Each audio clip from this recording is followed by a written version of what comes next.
Hebrews. This is Prophets of Awakening.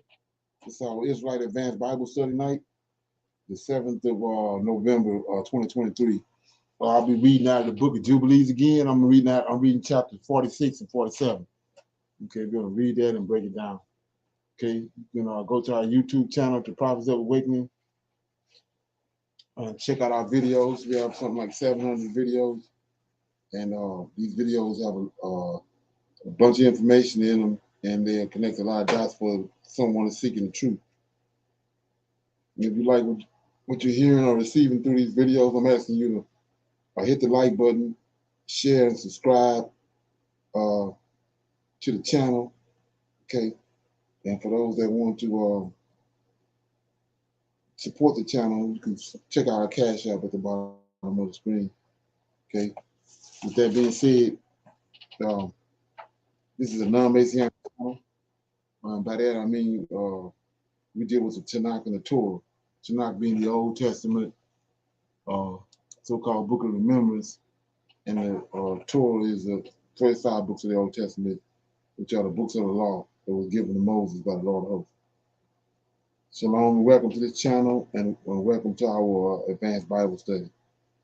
And we're going to do our normal, which is we're going to a moment of silence, do a prayer, read the Psalms, then we'll do some current events, bring everybody up to par on what's happening around the world, then a little need-to-know information, then we'll open it up for some Q&A, questions and comments, and then we'll go into our topic, which is we'll be reading out of the book of Jubilees, chapters 46 and 47.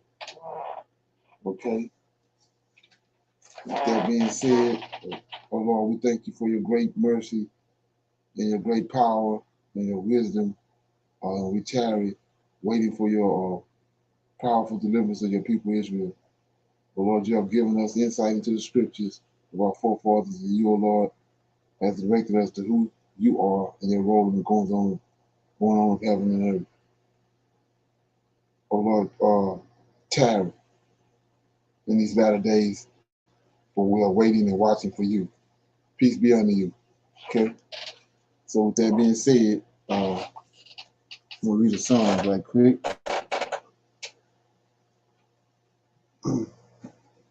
Okay.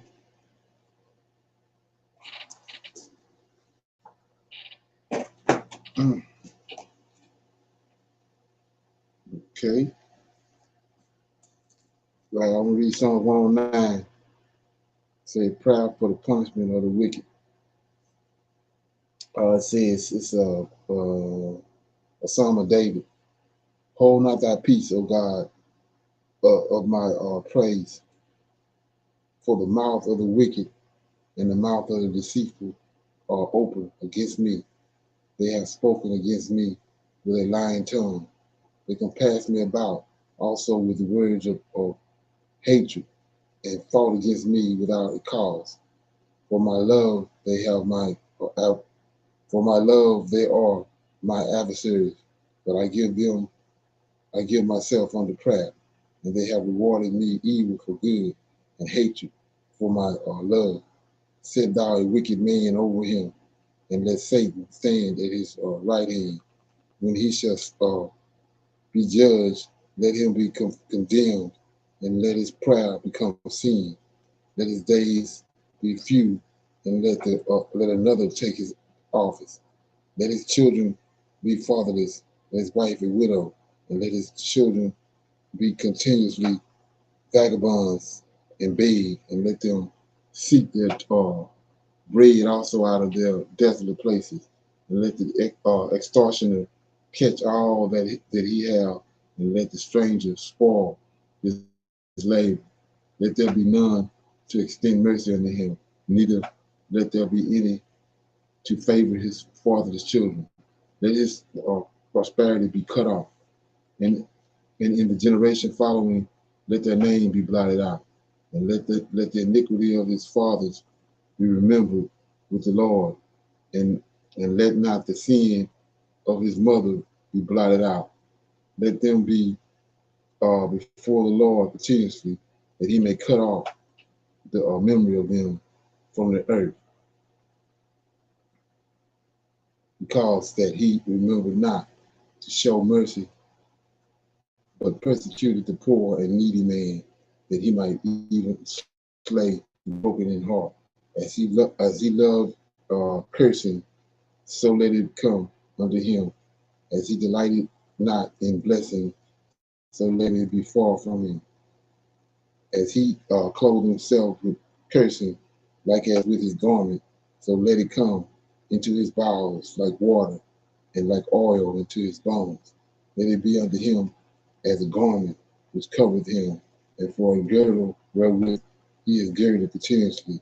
And let this be the reward of mine adversaries from the Lord, and them that speak evil against my soul. But do thou for me, O God, the Lord, for thy name's sake, because thy mercies is good. Deliver thou me, for I am poor and needy, and my heart is wounded within me. I am gone like the shadow when it declineth. I am tossed up and down as a locust. My knees are weak through fasting, and my flesh faileth of fatness. I became an approach unto them. When they looked upon me, they shook their heads. Help me, O Lord, my God. O save me according to thy mercy, that they may know that this is thy hand, that thou, Lord, hast done it. Let them curse, but bless thou when they arise, and let them be ashamed, but let thy servant rejoice. Let my enemies be clothed with shame, and let them cover themselves with their own confusion, as with a mantle. I will greatly praise the Lord with my mouth. Yea, I will praise him among the multitude. For he shall stand at the right hand of the poor to save him from those that condemn his soul. So that was Psalm 109, prayer for punishment of the wicked. Any comments on that? Anybody have any comments? Okay, on something I saw here earlier.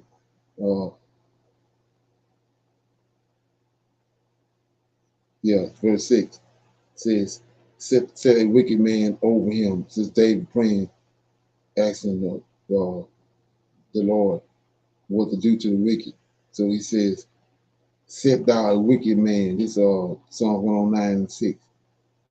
Set thou a wicked man over him, and let Satan stand at his right hand. So let's look at that. So what is David talking about? Let's go back to, like I was saying, he's one of those Hebrew idioms. It's a phrase, but it means a particular thing. So I'm in Zechariah right quick. And it says in Zechariah chapter 3, right? This when the Israelites get ready to come out of Babylon, and the Lord of hosts he had identified the two anointed ones, which is David and out of David lineage and Aaron's lineage. And the two anointed ones at this particular time was Zerubbabel and Joshua. So we in Zechariah chapter 3, and we dealing with Joshua. So it says, and he showed me Joshua, the high priest, standing before the angel of the Lord, then and Satan standing at his right hand. So that it's not a good thing to have Satan at your right hand. So we go back to the song. It says in verse 6, David had said, this is what he imposing on the wicked. He says, he talking to the Lord of hosts, set thou a wicked man over him, right? and let Satan stand at his right hand. Okay? Let that ferment. Okay, so with that being said, we go to some current events.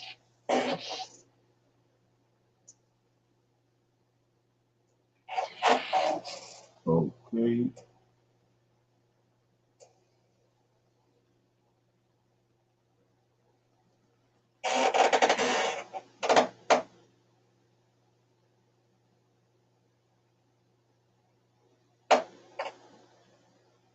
Over 4,000, according to the Palestinian Health Ministry, close to 10,000 people killed in a month of continuous Israeli airstrikes. Newly released satellite images are just stunning to look at this morning.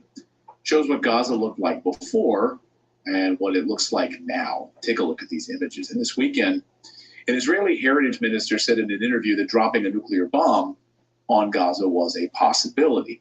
And he said that there's no such thing as a civilian, that everyone is basically involved in the October 7th terrorist attacks, in his words. So those 4,000 children, they are also part of this. They are also part of the attacks, I guess, these 4,000 children. Let's try to unpack this, because there's a lot of moving pieces this morning that I want to try to understand here. Let's bring in United Nations Weapons Inspector Scott Ritter. Scott, great to have you on the show. Thanks for having me. So Israeli officials today, I'll just kind of give you what their words are, Scott. These are not my words. Saying Israeli officials today have called these civilian casualties. They're aware of them. They're calling them, quote, the tragedy of war, end quote. They also say their response, which includes this expanding ground operation in Gaza, is necessary to root out and destroy Hamas after what happened on October 7th. So these 4,000 children, let's talk about that number. First of all, do you feel confident in that number? Because what obviously people online will say is, how can you trust what the Palestinian Health Authority has to say about this number? Does that number sound right to you based on your own sourcing and the upwards of 10,000 overall killed so far in these Israeli strikes?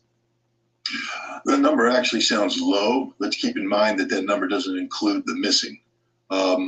That these are the bodies counted.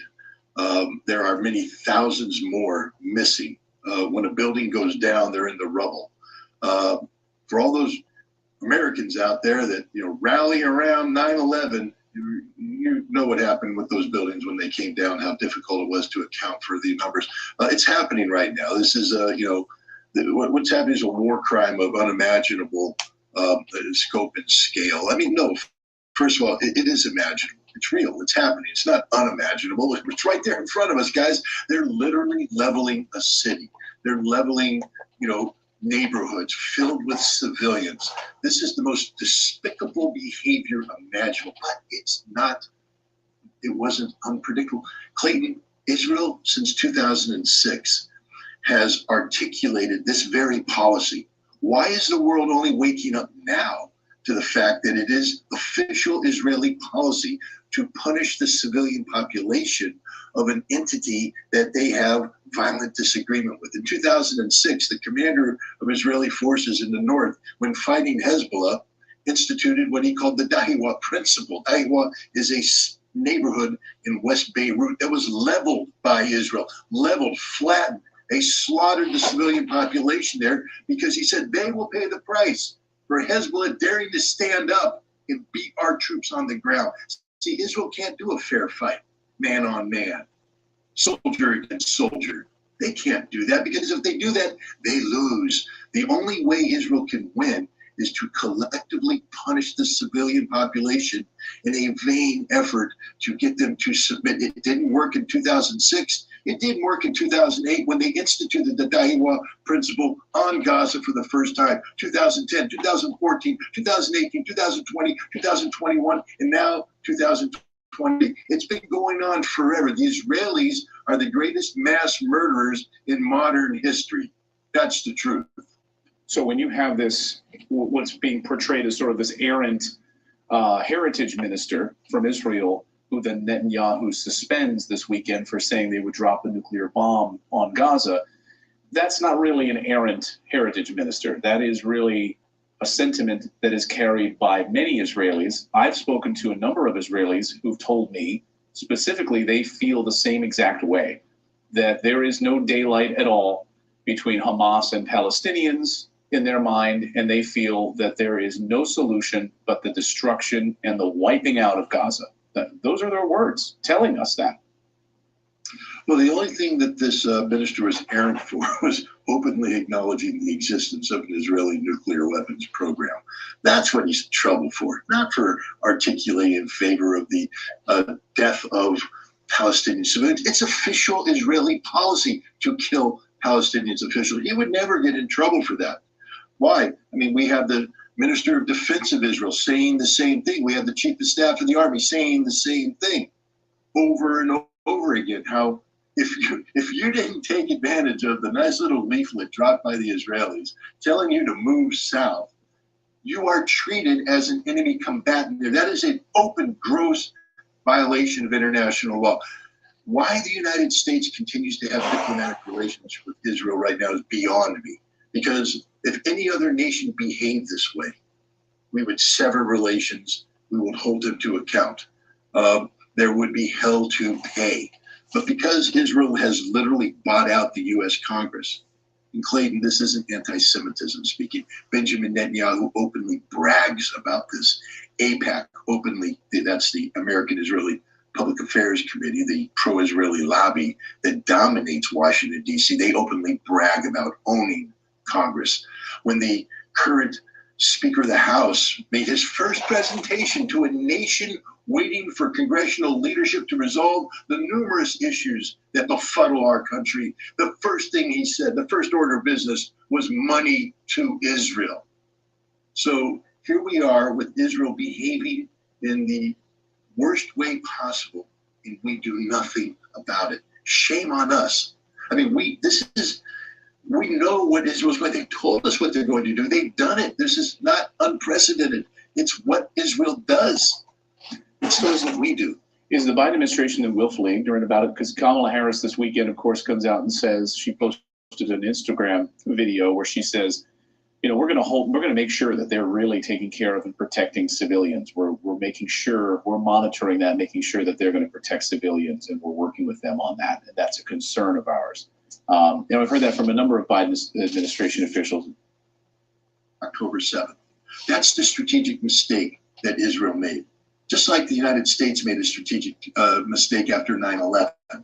When the world rallied around us, instead of taking advantage of that to destroy the ideology of hatred by promoting a balanced approach, a diplomatic approach to defeat, Al-Qaeda by letting others defeat them, we said we will do this militarily. And look, Al-Qaeda has not been defeated, because killing Osama bin Laden, killing Zawahiri, killing other Al-Qaeda leadership doesn't destroy the ideology. The bombing we've done made Al-Qaeda stronger and spread even more. Israel is made the same mistake. Had they, on October 8th, secured the border and then asked the question, how did this happen? Why did this happen? And we want the world to rally with us as we seek to find a solution to this. There will be millions of people in the streets today demonstrating in support of Israel and against Hamas. But Israel did what everybody knew they were to do, because it is their doctrine to do it, to bomb. They have not destroyed Hamas. Hamas has planned for a 90-day campaign. They have sufficient resources underground for 90 days of fighting. We are 30 days into this campaign, and Israel's already losing. Israel may be making progress above ground, but as every Israeli commander will tell you, we control nothing, because you can't control above ground when below ground is Hamas, just like standing on an anthill. All you do is guarantee that the ants will come out and sting you and bite you. That's what Hamas is doing. It's a death by 1,000 cuts for the Israelis. Every day they lose more troops, more vehicles. They secured nothing, and they haven't even begun to move into the actual heavy urban areas. The Israeli army has lost. The Israeli politicians has lost. Benjamin Netanyahu has lost. He has no one has confidence. As we speak, there's demonstrators in front of his residence calling for his resignation. Normally, under wartime conditions, the nation rallies around their leader. Israel is not rallying around Bibi Netanyahu. He is a criminal. Remember, there's huge corruption charges that he avoided by rewriting the basic law to do away with an independent judiciary. He's the man who said, I am Mr. Security, but he was asleep on October 7th. So is his army. So is his government. Israel is a nation that is in absolute chaos because of the incompetence stronger in the face of the Israeli aggression. The Palestinian people won't leave Gaza, it is Palestine, by the way, because to do so is the defeat of their cause. They are committing some of the greatest acts of bravery by refusing to yield to Israel. People blame Hamas, but stop blaming Hamas. Start blaming Israel. Hamas isn't dropping the bombs. Israel is. Hamas is standing up for the rights of the Palestinian people. It's Israel that oppresses these rights. You know, for people to sit here and blame this on the people of Palestine, you're being used as human shields. You can't be used as a human shield in your own home. In your own home that has been occupied by Israel, dominated by Israel. You aren't a human shield. You are a prisoner in an open-air concentration camp.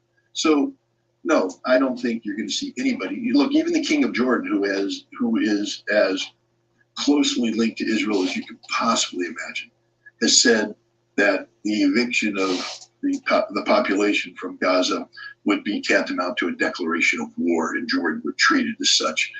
Israel has lost, Clayton. There will be a lot of fighting left. There will be a lot of destruction. There will be a lot more death. But Israel can't flip the script on this. They have gone down a path that inevitably leads to their defeat. The question is how great this defeat will be. Okay, any comments on that?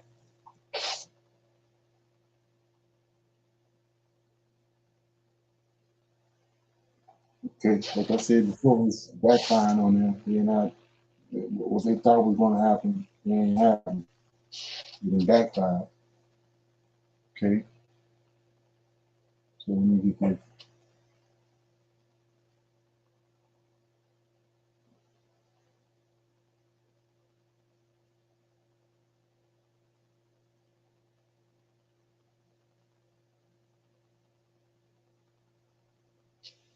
Breaking news coming out in the past 24 hours of a major threat of war from Iran to the United States. And in addition to that, over the weekend, the White House had major pro-Palestinian protests as the White House was stormed. And I'm going to share with you video footage that is not being released by the mainstream media, so that way you can see what actually took place over the weekend.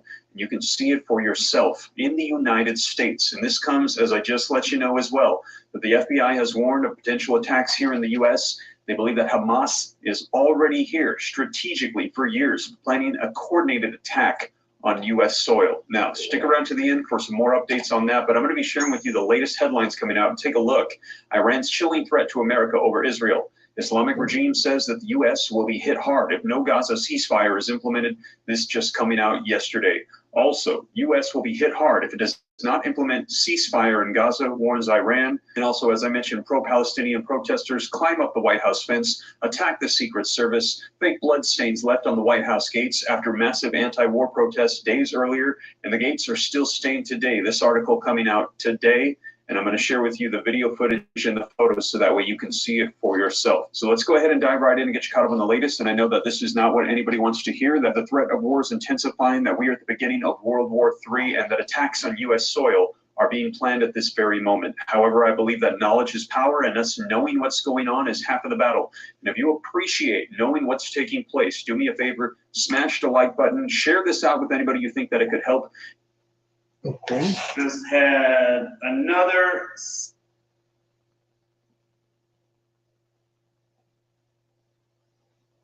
it's totally free. Why not hit the subscribe button, turn on that notification bell, and if you want to support the channel, I've added a join button. You can hit and dive right in, and let's start off with some video footage so you can see exactly what took place at the White House this weekend.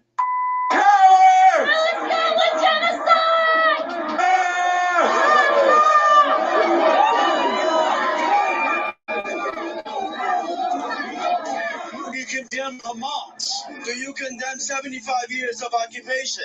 That's the answer. I am not going to condemn Hamas. This is not Israel. This is Palestine. This is our ancestral homeland. We're done hiding.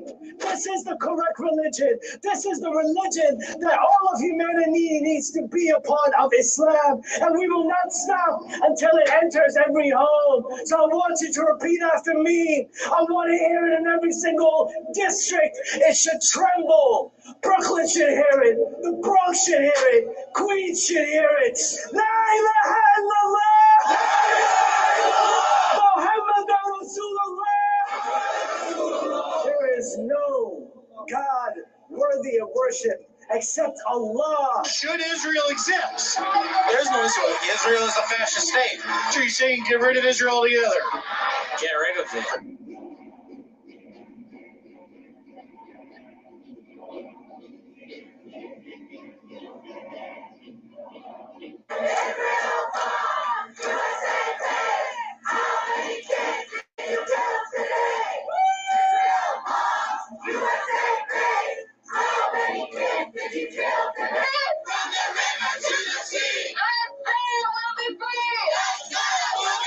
Thousands of pro-Palestinian protesters raged in Washington, D.C. before descending on the White House, smearing the gates with red paint. They estimated at one point the crowd in Washington was 100,000 strong.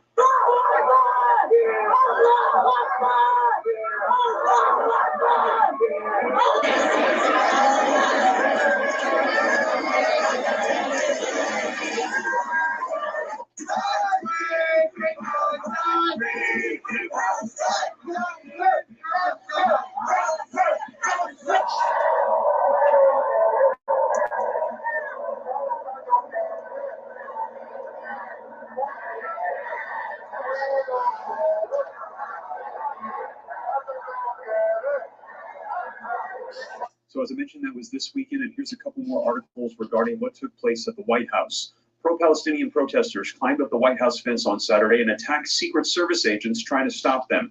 Thousands marched on the streets of Washington, D.C., and eventually gathered at the residence of the U.S. president. It's unclear if Joe Biden was in the building. Reports said that the protesters smashed windows at a McDonald's outlet next to the White House. And fake bloodstains left on the White House. A massive anti-war protest took place on Saturday in Washington, D.C., with thousands storming the gates of the White House and leaving damage in their wake. On Monday morning, some remnants of that protest remain, including bloody handprints on the gates. ABC White House correspondent Mary Bruce posted a photo of the gates post-protest, still bearing the marks of the pro-Palestinian demonstration that took place at the gates, where the fences were shaken and the crowd chanted, "F Joe Biden." Now we had... Okay. Any comments on that? Shalom. Okay. This is the way that they came in and did what they did, like January 6th, how they stormed the Capitol. They're outside the gates. They're messing with, like they said, McDonald's being smashed and all. And they also carrying picket signs with Joe Biden with horns on his head, and they have a lot of people writing all kinds of things, protesting. So it's just like the Muslims who started, I think, 2 weeks ago. They made a statement that they were not going to help him in his reelection. What they're going to do is go against President Biden for his being reelected. So it's just a lot that's going on coming out, stemming from Israel in this war that they have over there. Okay. Anybody else?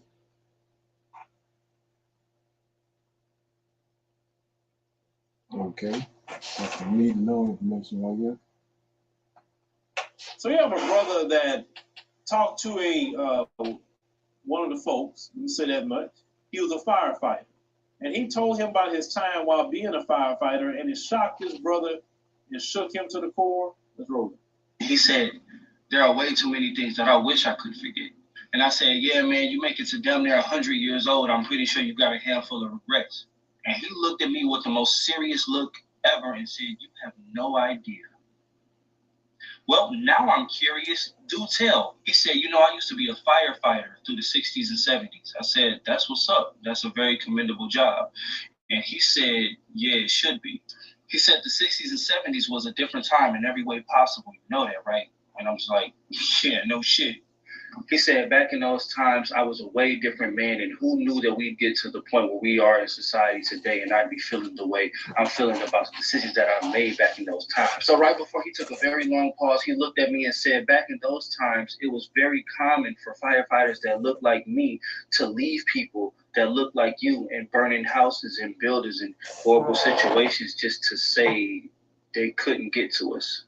He said more times than he'd like to admit, he would hear screaming Black people and children and burning buildings and houses and apartments and stores and cars, and he would literally just pretend he didn't hear it.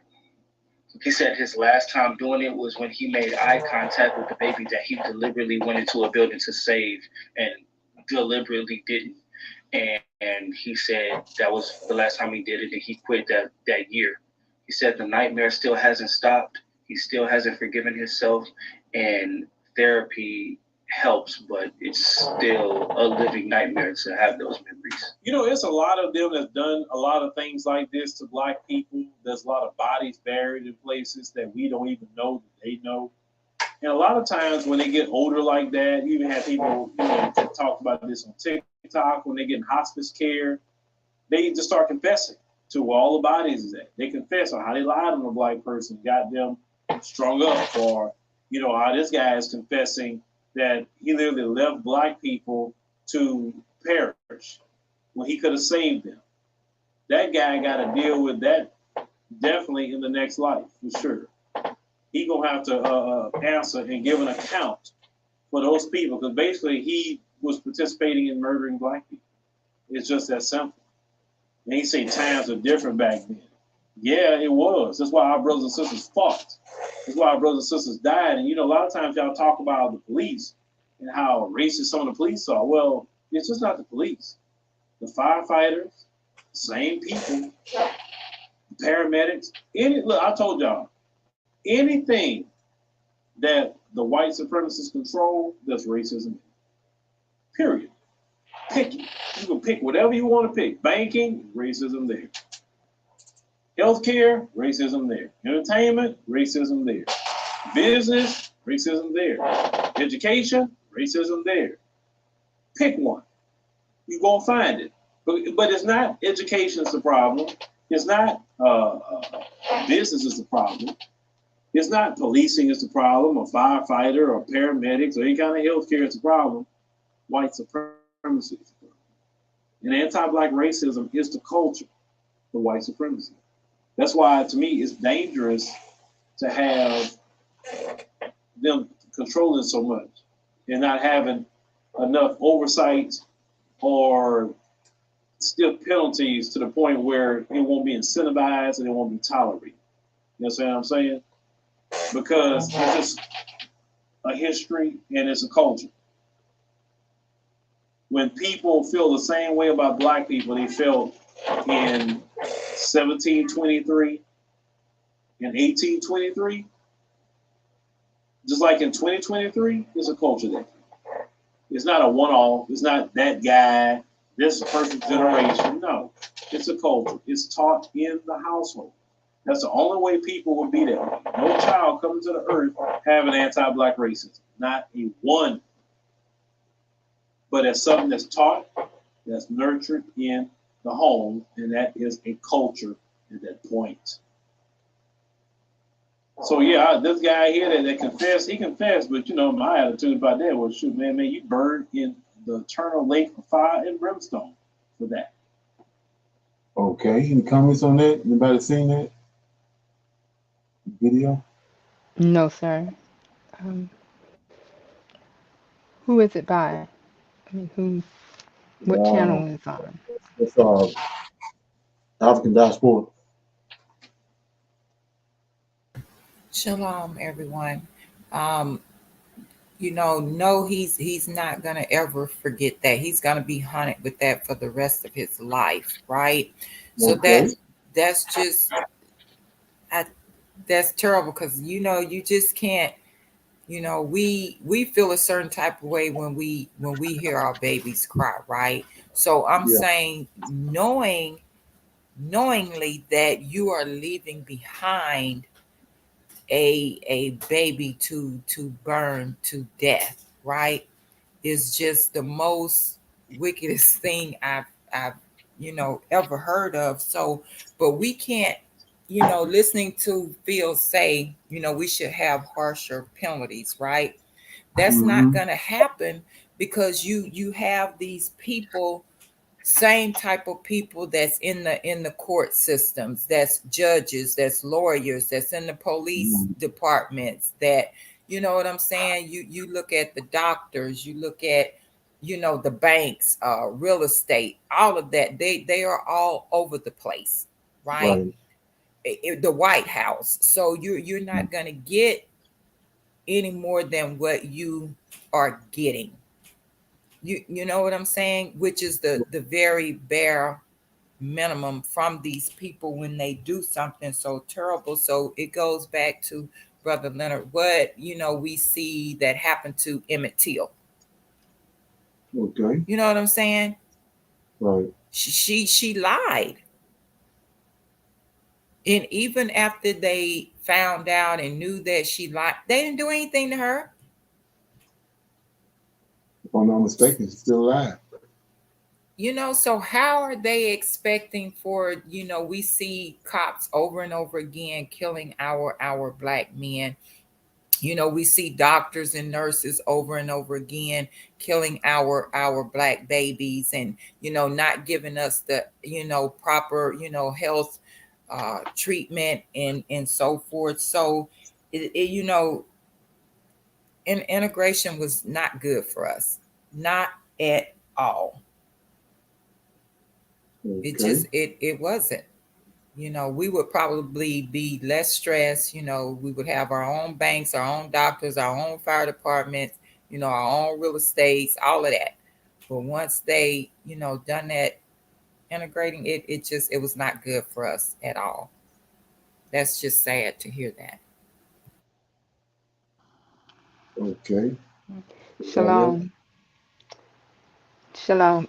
Um, the woman who did that to Emmett Till, who lied, she died at 88 years old, so she's not Okay. alive anymore. Okay. But she lived with that lie for that long. Okay. Right. That shows you how much they, you know, care about us, what they truly think about us. And we think just because there are a few good ones in there that, we shouldn't say that they're all bad. They all bad. They all bad. I don't trust Right. them as far as I can see them. Right. So people forget what a lynching is. It's a public event. The whole town came out to it. So that's why you gotta look at it. Okay. Um, with that being said, we're gonna go into our reading of the out of the Book of Jubilees. Well, let me see if let me see. Okay, yeah, I need to open up for some Q&A. Anybody got any questions or comments about anything they came across or something they heard on this channel? They want some clarity. Okay, everybody Shalom. good? No, shalom, Brother Leonard. I'm sorry. I have a question in one of the verses that you were reading in 109, and that was verse 18, where it says, as he clothed himself with cursing, right? Like as with his garment, so let it come into his bowels like water and like oil into his bones. And I was just wanting to know if you can explain that a little bit. Okay, I go to Numbers 23.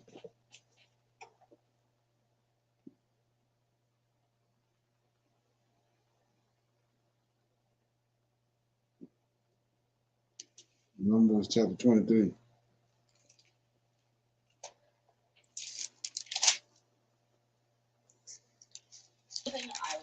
What is it, sir? Huh? What chapter you gonna read? Numbers, the book of Numbers, chapter 20, chapter 24.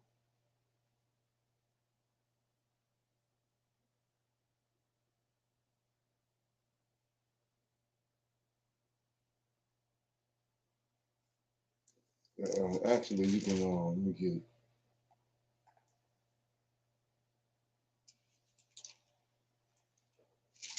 Okay, let me get it. Is 22.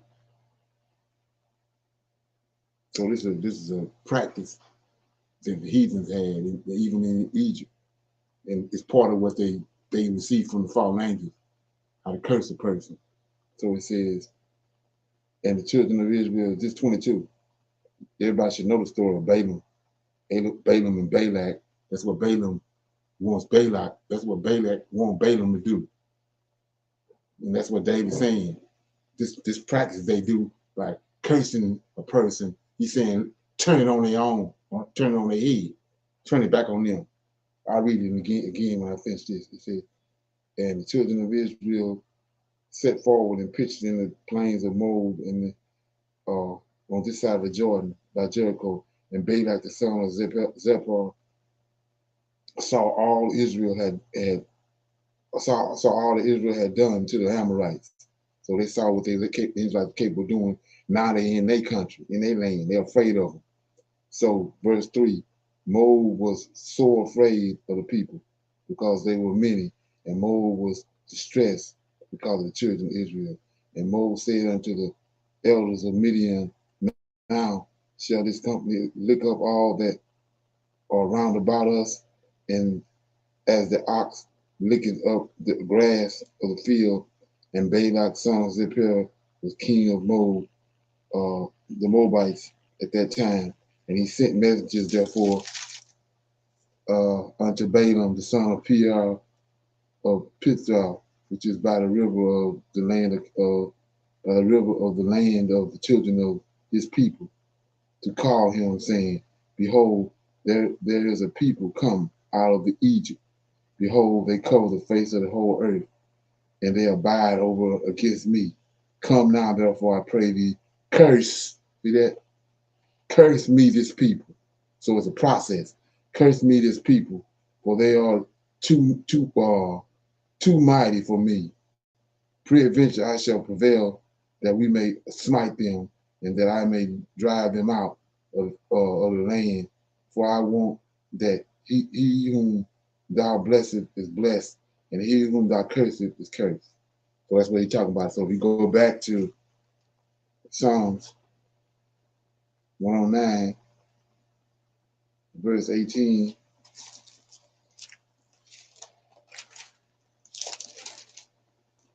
you'll see what he's talking about. It says, and he clothed himself, see that, this process, as he said, David's telling the Lord that as he clothed, he, the wicked, as he clothed himself with cursings, like as with a garment, so let it come into his bowels, see that, like water, and let it like oil into his hand. So whatever curse he got fixed on him, let it go down into his bowels.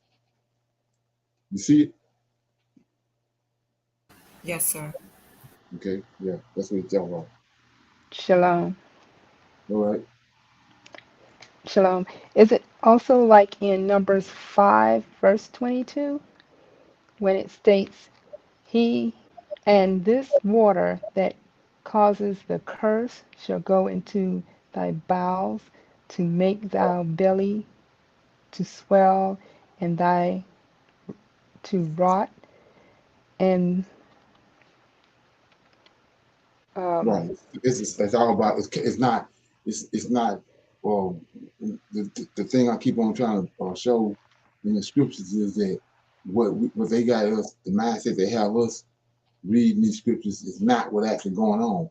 We can see right here now with this being broken down, it's something going on way more than what you actually when you just read it, and you know it's a lot more going on. And just like with the story with Abraham and Sarah.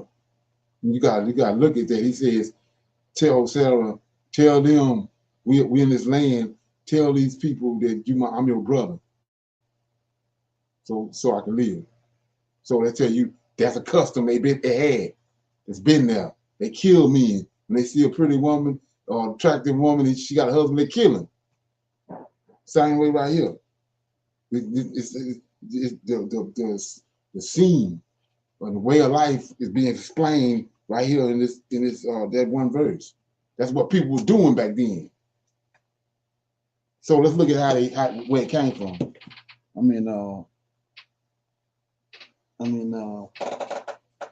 You ain't got to go there. Well, Book of Enoch, and it says, let me get it.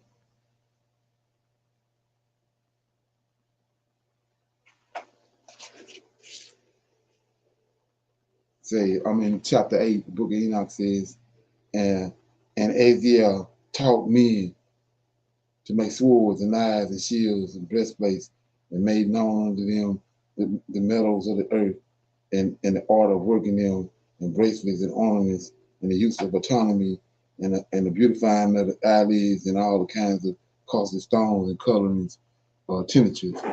And there arose much godliness, and they committed fornication, and many were led astray and became corrupt in their ways. And Simjaza taught enchantments, cutting of roots, aroma resolving of enchantments, resolving of enchantments.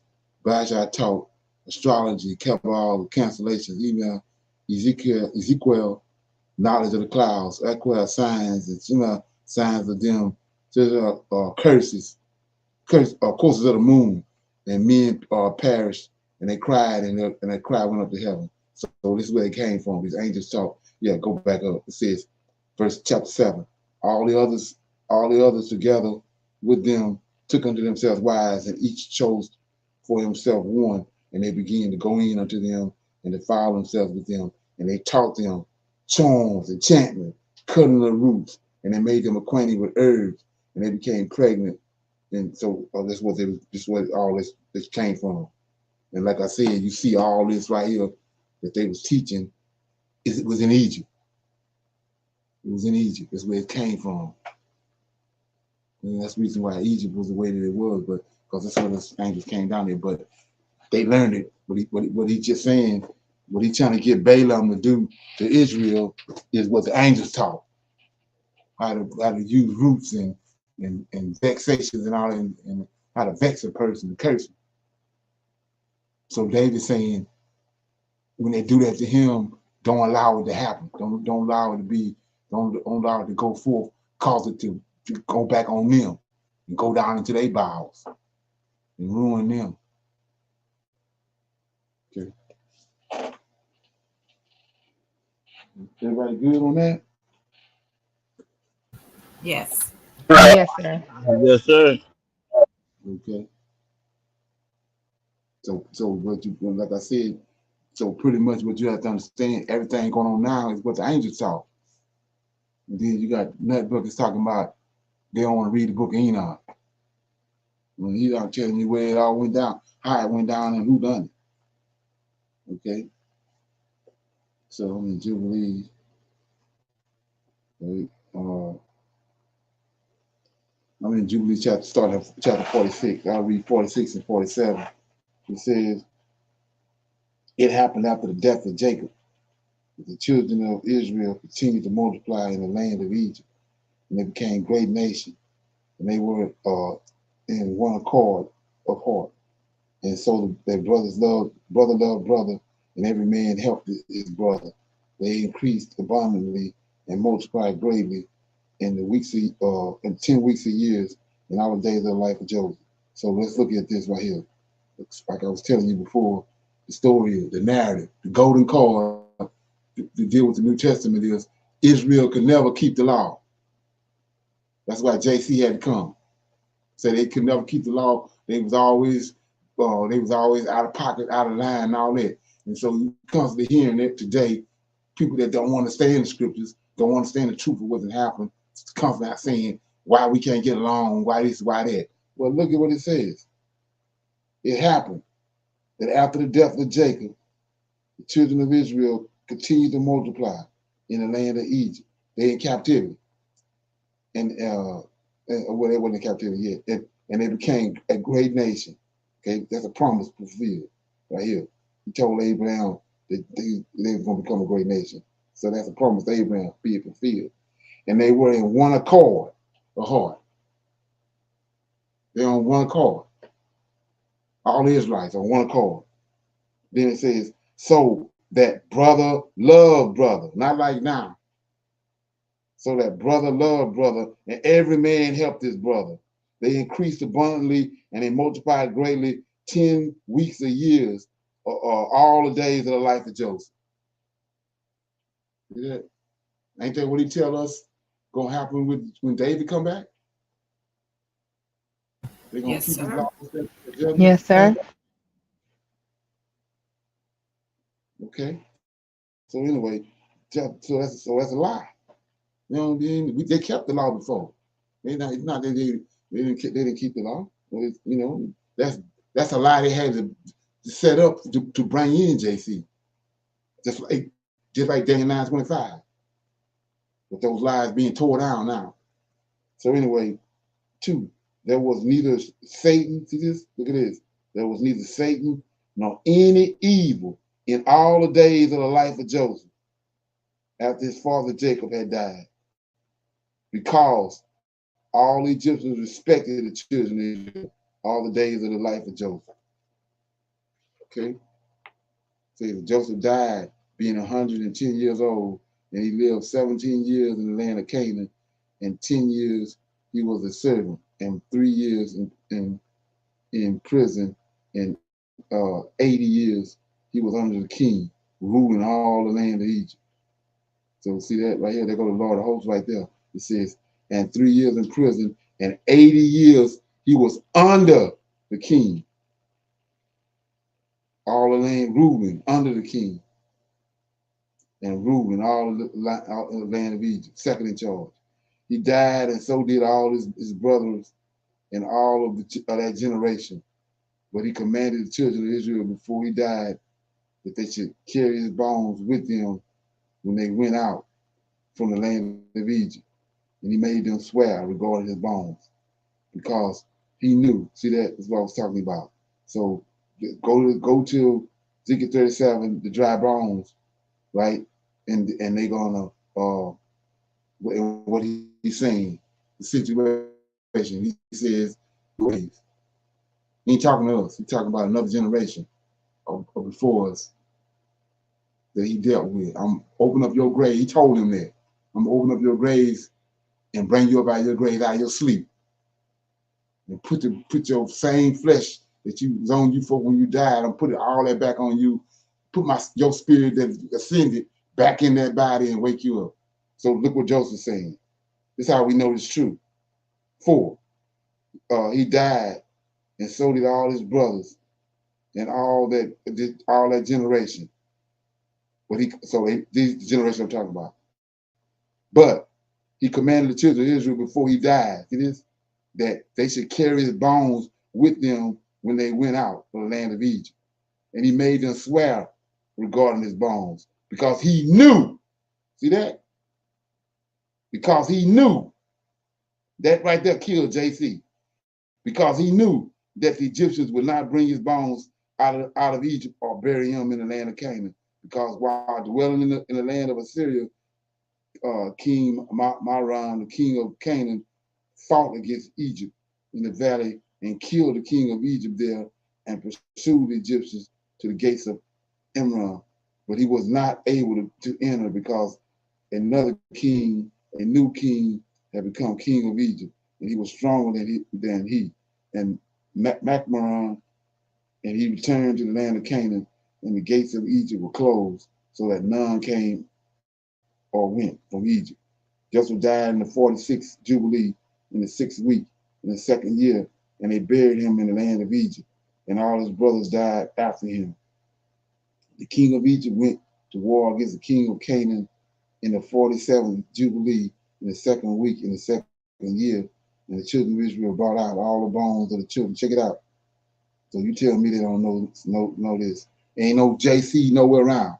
So it says, in the second week, in the second year, the children of Israel brought out all the bones of the children of Jacob, except for the bones of Joseph. And they buried them in the field in a double cave in the mountain. Then most of them returned to Egypt, but a few of them remained in the mountains of Hebron, and Amram, their father, remained with them. And the king of Canaan was victorious over the king of Egypt, and he closed the gates of Egypt. He devised all evil plans against the children of Israel to afflict them. He said to the people of Egypt, look, the people of the children of Israel have increased and multiplied more than we. Let us use wisdom and deal with them before they become too many. And let us make them our slaves before we go to war and they rise up on the side of our enemies. Before they leave and fight against us, let us do this because their hearts and their faces or alliances are toward the land of Canaan. And he set over them taskmasters to enforce slavery. And they built strong cities for Pharaoh, Pithom, Ramesses, and they built all the walls and all the fortifications which had fallen in the cities of Egypt. They enslaved them with harshness, and the more they were evil toward them, the more they increased and multiplied. And the people of Egypt despised the children of Egypt, of Israel. So that was 46. Any comments on 46? Question? Okay. 47 says, in the 70th week, okay, in the 7th year, in the 47th Jubilee, your fathers went out from the land of Canaan. You, Moses, were born in the 4th week, in the 6th year of it, and in the 48th Jubilee. This was the time of the tribulation for the children of Israel. Pharaoh, the king of Egypt, issued a command ordering them to throw all their newborn male children into the river. And they threw them into the river for 7 months until the day that you were born. And it is said that your mother hid you for 3 months. She made an ark for you and covered it with pitch and tar and placed it in the reeds on the banks of the river. She placed you in it 7 days. Your mother came by night. Your mother came by night, nursed you by day, and Mary and your sister guarded you from birds. In those days, Thermoth, the daughter of Pharaoh, came to the bath to bathe in the river, and she heard you crying, and she told her maids to bring you out, and they brought you out to her. She took you out of the ark, and she had compassion on you. Your sister said to her, shall I go and call to you one of the Hebrew women to nurse this baby for you? And she said to her, go. Your sister went and called your mother, Jochebed, and Pharaoh's daughter gave her wages, employed her, and she nursed you. Afterwards, okay, it says afterwards, when you grew up, they brought you to the daughter of Pharaoh, and you became her son. Amram, your father, taught you writing after you had compiled 3 weeks, 77 years, 27 years, they brought you into the royal court. You were 3 weeks of years at court until the time when you went out from the royal court and saw the Egyptians beating your friends who was of the children of Israel, and you killed him and hid them in the sand.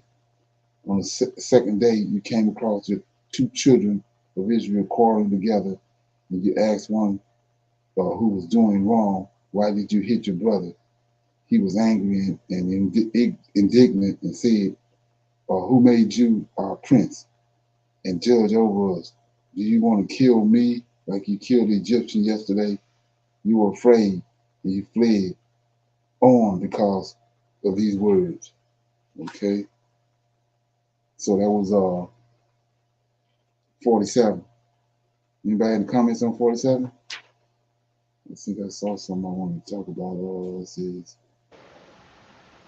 Somebody got a question? Yes, sir. So, who's telling Moses about this? It's the Enoch, Lord. the Lord It's of the Lord. hosts? Yeah.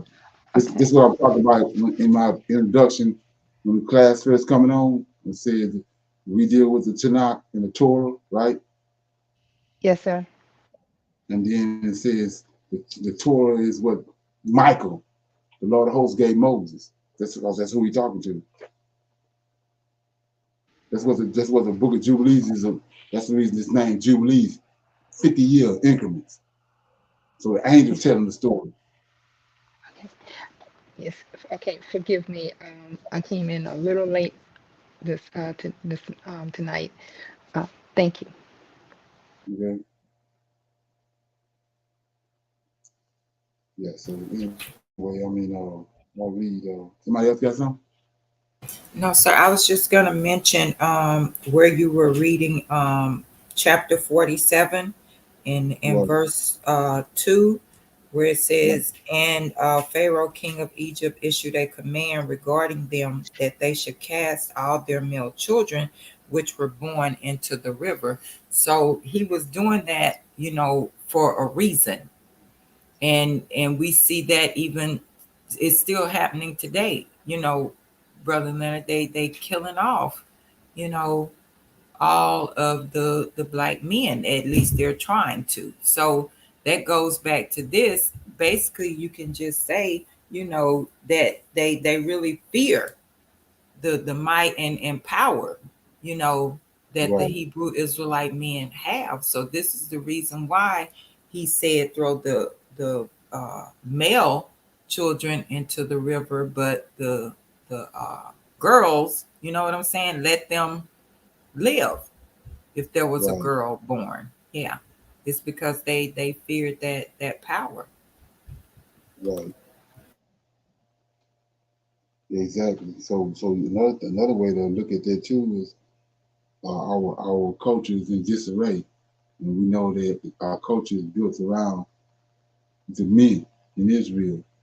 So if you go back to, well, you see a lot of people going all the time into Isaiah chapter 3, and we saw that the women, the daughters of Zion, was haughty and they was going around, well, they was walking with their necks stretched out because they had everything. But the way that he brought them down, he said, you're gonna fall to the ground and put dust on your head when I finish with you. And the way he done it was, he started killing the men. Oh yes, sir. Okay. So you see the same thing now. It's the same God that's doing it. Okay, yeah. So anyway, chapter 47, I wanted to keep hearing this about tribulation. Like I said, they giving us words and ideology, they don't go along with our culture. You know, they gave it another meaning. So anyway, chapter 47, verse 1. In the seventh week, it's the angel talking. In the 7th year, in the 47th Jubilee, your father went out from the land of Canaan, and you, Moses, to my Amalek, his daddy, and you, Moses, were born in the fourth week, in the 6th year of it, in the 48th Jubilee. This was the time, look at this, this was the time of tribulation for the children of Israel. So they go the word tribulation way back here. So when you start going to Revelation, the bullshit they concocted, it make you think just the tribulation, that's the only time. It's tribulation. So this ain't the same, the definition they gave you of tribulation. They go tribulation right here. And it was in Egypt. So what is tribulation? What he told David, I'm gonna put your son on the throne, and the ones that obey me, they gonna everything gonna be good. But the ones that don't, I'm gonna bring these Gentiles and these heathens on you. and they're gonna put you in the tribulation. So you say, what are you talking about? Well, you got all these Negroes believing that tribulation coming, right? Okay, well look at this. Look at in Egypt. The tribulation came, then he delivered them out of it. So he don't come and deliver us, and we go into tribulation. So what are you talking about? We was kicked out of the land of Israel, went to the West Coast, they came and got us on the West Coast. That's when the tribulation started. We at the end of the tribulation. He's gonna turn it. So we're not sitting here looking forward to our tribulation. We're in the midst of it. We're at the end of the tribulation. We're coming out of one. Come on. So they got us thinking ass backwards. Okay. Is that something? So here we go. I'm in chapter 48. It says, in the 6th year of the 3rd week of the 49th Jubilee, you fled and went to live in the land of Midian for 5 weeks and 1 year. You returned to Egypt in the 2nd week, in the 2nd year in the 5th Jubilee. And you knew what he had said to you on Mount Sinai and what Prince Manfred desired to do with you when you returned to Egypt. Did he, Manfred, not seek to kill you with all his power and to deliver the Egyptians from your hand when he saw that you were sent to execute judgment and to take revenge on the Egyptians? But I delivered you out of his hands, and you performed the signs and wonders which you were sent to perform in Egypt against the Pharaoh, right? And against all his household and against his servants. So let's look at this right here, because this is another situation right I'm talking about. So we're in 48, right? And it says in verse 1, keep in mind, this is the angels talking to Moses. Moses didn't know none of this. He telling him. He bring Moses up the park because Moses is the one he's going to use to deliver him. But so he wanted to be up to par on everything. So, I'm in 48 and 1. In the 6th year of the 3rd week of the 49th Jubilee, you fled. He telling them what happened. You fled and went to live in the land of Midian for 5 weeks and 1 year. You returned to Egypt in the 2nd week, in the 2nd year, in the 5th Jubilee. You know what he said unto you on Mount Sinai and what Prince Manfred. See this? So let's get right here where I want to get in. So it says, what Prince Manfred desired to do to you when you return. So who is this Prince Manfred? He's a fallen angel. Just like when Israel, he always sent Israel into captivity. We was reading the other day in Jeremiah 24, 2 baskets of figs. He kept a remnant that he allowed to go to Babylon for their good. But he destroyed the rest of them that he kept there. So that's how he operates. That's one of his characteristics. So we know what happened with the flood. He killed off all the giants and all that. He had those 200 angels bound, but he kept a remnant. The Manfred over this remnant, the angel. They're the ones that received allotments on the earth at the Tower of Babel when the earth was divided up by these 70 angels. So you say, what are you talking about? So you see right here it says Manfred, Prince Manfred, right? It's a fallen angel. So now I'm in Daniel, right quick. I'm in Daniel chapter 10.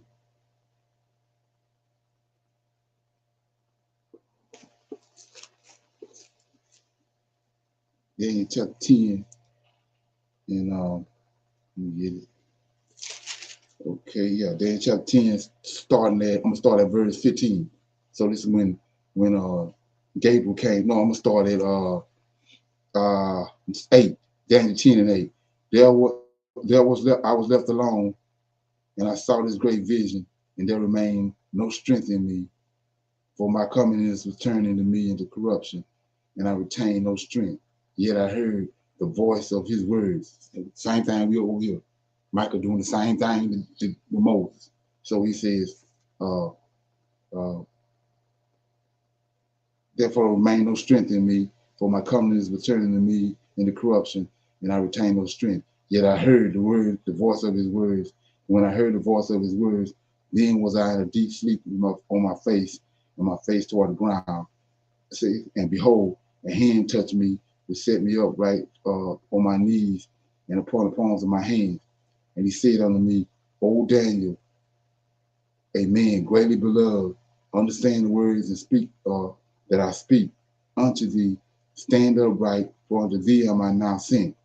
And when he had spoken these words unto me, I stood trembling. Then said he unto me, fear not, Daniel, for from the first day that thou didst set thy face to understand and to chasten thyself before the God, thy words were heard, and I have come for thy words. But here you go. But the prince of the kingdom of Persia, see that? Fallen angel, just like mine is. See that? So it says, but the prince of the kingdom of Persia withstood me 21 days. But lo, Michael, here go all these angels. Lo, Michael, one of the chief prince, came to help me, and I remained there with the king of Persia, right? So the king is a man, but the prince over them is a fallen angel that was given that right way back at the Tower of Babel. So 14, now I am come to make thee understand what shall befall our people in the latter days, for yet the vision is for many days.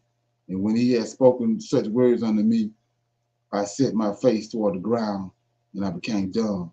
And behold, one like the similitude of the sons of men touched my lips. It's an angel, another angel, 7 of them, right? Then I opened my mouth and spake forth. And he spake and said unto him that stood before me, O my Lord, by the vision of my sorrows are turned upon me, and I have retained no strength. For how can the servant of this my Lord talk with this my Lord? For as for me, straightway there remained no strength in me, neither is there breath left in me. Then there came again and touched me one like the appearance of a man, and he strengthened me and said, here we go right here. And he said, O man, greatly beloved, fear not, peace be unto thee, be strong, yea, be strong.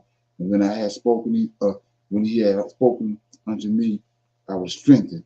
And he said, let my Lord speak, for thou hast strengthened me. Then said he, know thou wherefore I come unto thee. Here you go. And now I will return to fight with the prince of Persia. See that? Fallen angel. And when I am gone forth, lo, the prince of Greece shall come. That's another fallen angel. Then 21, but I will show thee that which is noted in the scriptures of shoot, and there is none that holdeth with me in these things. Is Gabriel talking, right here, angel. And he says, there is none that holdeth with me in these things, but Michael L, your prince. So they're going to ruler that's over. That's the ruler that's over Israel right there. So that automatically X out Jesus Christ. Right, X him out. Right. So then we go with that understanding, we go right back here right quick to Daniel. Makes it, you know what I'm saying? So now we're in Daniel chapter 8. And I'm starting at verse 20.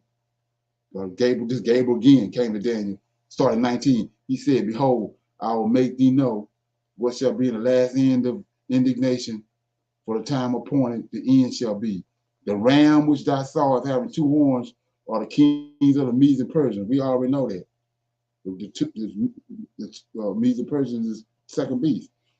And 21, the rough goat is the king of Grecia. The great horn that is between his eyes is the first king. It's Alexander. 22, now that being broken, whereas 4 stood up for it, 4 kingdoms shall stand up out of the nation, but not by his own power. So the nation is still dealing with the Greek nation, but now it's been divided up because of these 4 men. It's divided in four parts, the kingdom. But it's still a Greek kingdom.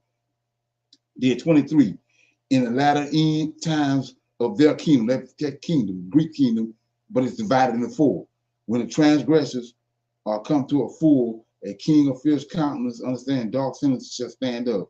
That's Antiochus Epiphanes, right? 24. In his and his power shall be mighty, but not by his power. He shall destroy wonderfully. Check this out. And he shall prosper, practice. He shall destroy the mighty and the holy people. Ain't but one holy people was Israelites. So he says, during the end, at the end of the Greek kingdom, 30 beasts. But this is my point I want to get to. 25. And through his policies, also he says, and through his policies, also he shall cause craft to prosper in his hand. Now, and he shall magnify himself in his heart. And by peace he shall destroy many. Right? He shall also stand up against the prince of princes. See that? So Yahweh ain't no prince. Jesus ain't no damn prince. So what prince is this right here? The one I just showed you. Over there in verse 10, chapter 10. Right there, it says 10 and 21. But I will show thee that which is noted in the scriptures of truth. Gabriel talking to Daniel.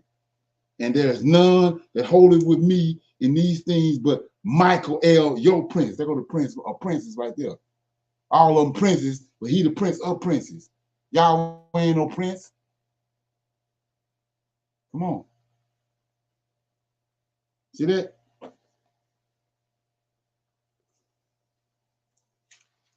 So they got you believing that all this gonna happen. And it already happened. Michael already destroyed Antiochus over in Maccabees. That's the prince. So you got you looking off somewhere else for the damn prince when Michael the prince. Because it is hooked with the scriptures and your understanding. Same way with tribulation. Your understanding of what the tribulation is. Okay? So, let me see if I want to finish reading that. Let me see. I'm going to check. Okay, yeah, I finished reading this. It's Jubilees 48 and 4. Say, but I will deliver you out of his hands, and I perform signs and wonders which you were sent. I mean, back in Jubilees 48, verse 4. Say, which you were sent to perform in Egypt against the Pharaoh and against all his household and against his servants and his people.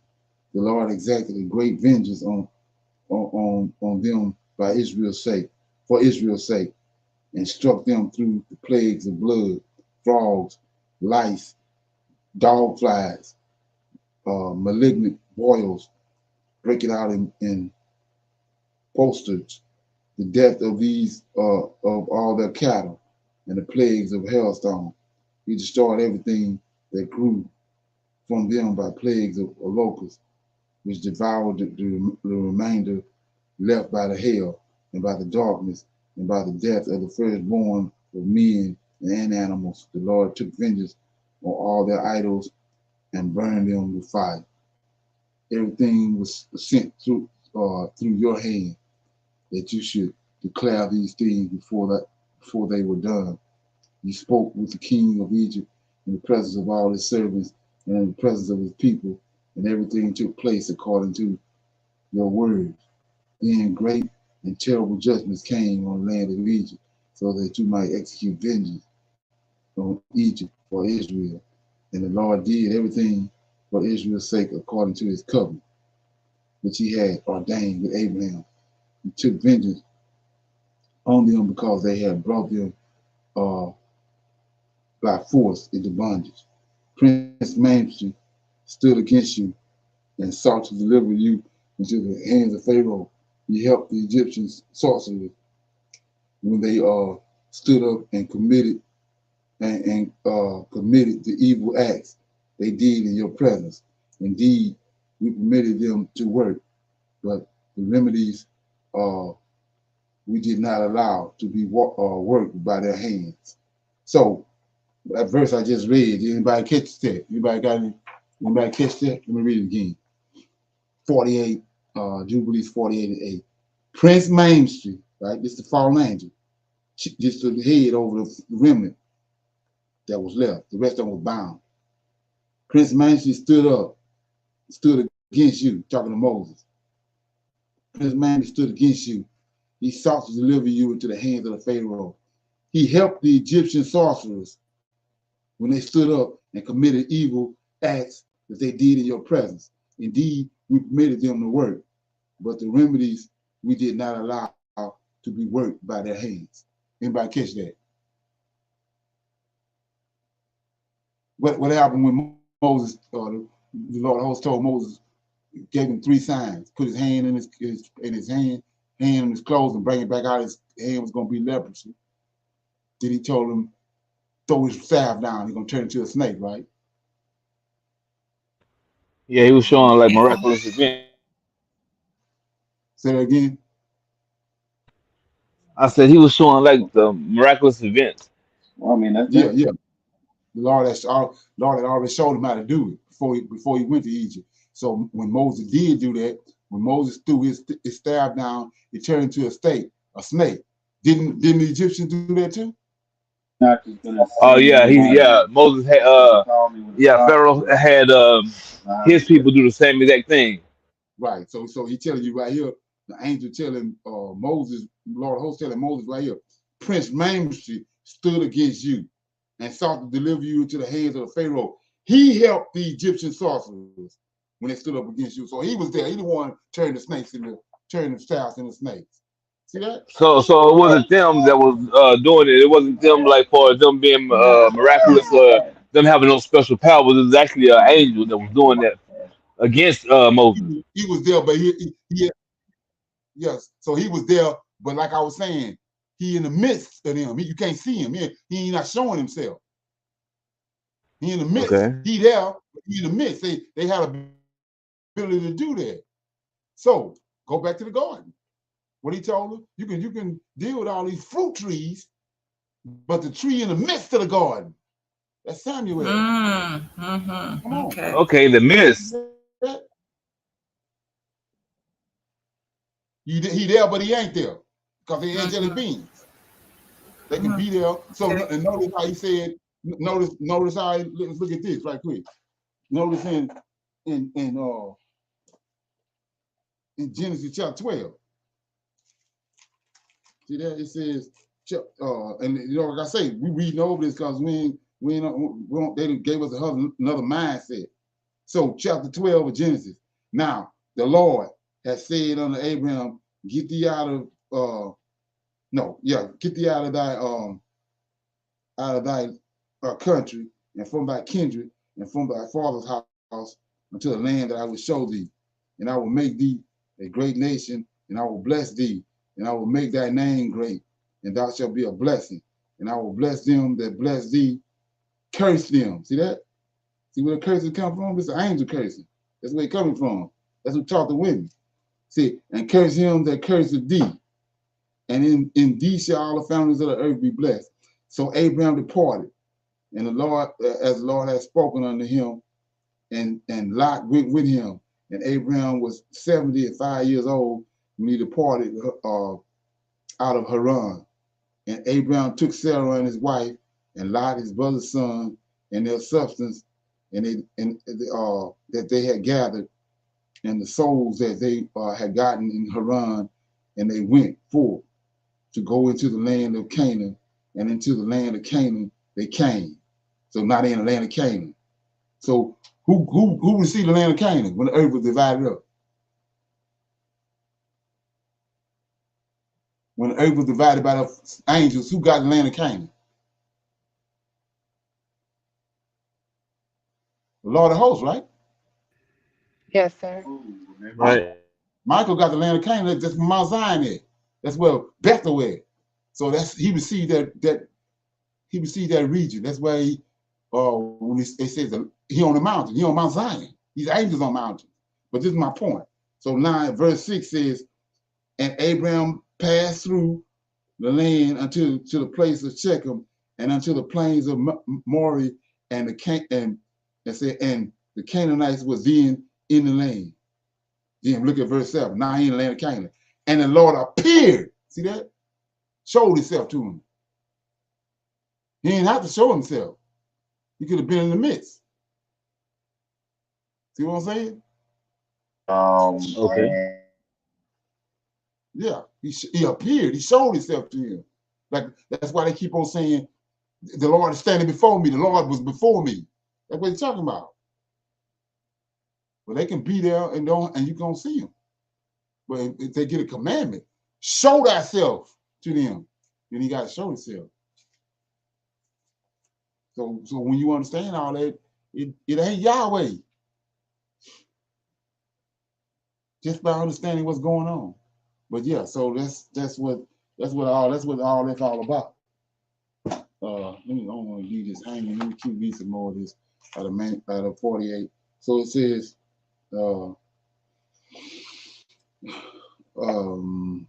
5. The Lord exacted a great vengeance on them in Israel's sake and struck them through. Verse 5 of 48.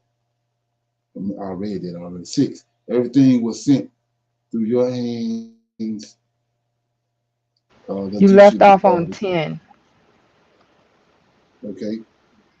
Even after all these signs and wonders, Prince Mamsi was not put to shame because he took courage and cried to the Egyptians to pursue you with all your power and power the Egyptians had in their chariots and with their horses and with all their hosts of the people of Egypt. So see right here, we don't see him, but he the one behind it. Look what he say, 10. Even after all these signs and wonders, Mainstreet. See this the power that's in Egypt. This angel, Prince Mainstreet. I ain't saying his name right. Mainstreet was not put to shame because he took courage and cried to the Egyptians to pursue you. So he making the Egyptians follow Moses and the Israelites. He the power behind it. See that? So it says, and was not put to shame. He took courage and cried to the Egyptians to pursue you with all power of the Egyptians had in their chariots and their horses and with all their hosts of the people of Egypt. So now let's look at this. Like I say, it's once it starts being uncovered, it's a whole other story. So how you get a giant? From the fallen From angels the going fallen into the angel, man. yes. That's the only way to get a giant. An angel go into a woman, right? Yes, sir. Okay. Nimrod. What was Nimrod?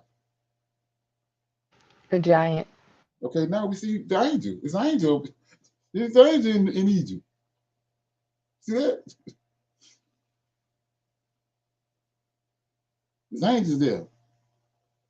We don't see them, man. The story has been diluted. That you don't see all this. So he says, and now, like I said before, let's do this right quick because I gotta break this down. So you go to the King James to chapter 10. Chapter 10 of Genesis, right? You in chapter 10? Yes, sir. So Yes, you see sir. Ham. So it's sons of Ham. Ham descendants. When you get down to verse 13, right? It says, and Mezarine, we got Ludan and Anam, all these giants, all the way to verse 20. Them giants. See that? So you say, what are you talking about? Verse 13, Mezarine. Who is Mezarine? The Egyptians. The Egyptians, them giants.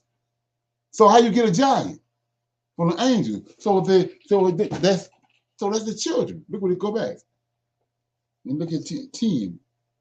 Again, verse 10, it says, and after all these signs and wonders, Prince Mamsi was not put to shame because he took courage and cried to the Egyptians, to his children. His children. Mezarine is the same as Egyptians. See that Egyptian got an S on it. But over there, when the I am on it, it's the same. It's plural. Just like a L. You got Michael L, Raphael, Gabriel, El. That's one angel. But Elohim is more than one angel. So right here, Egyptian, one.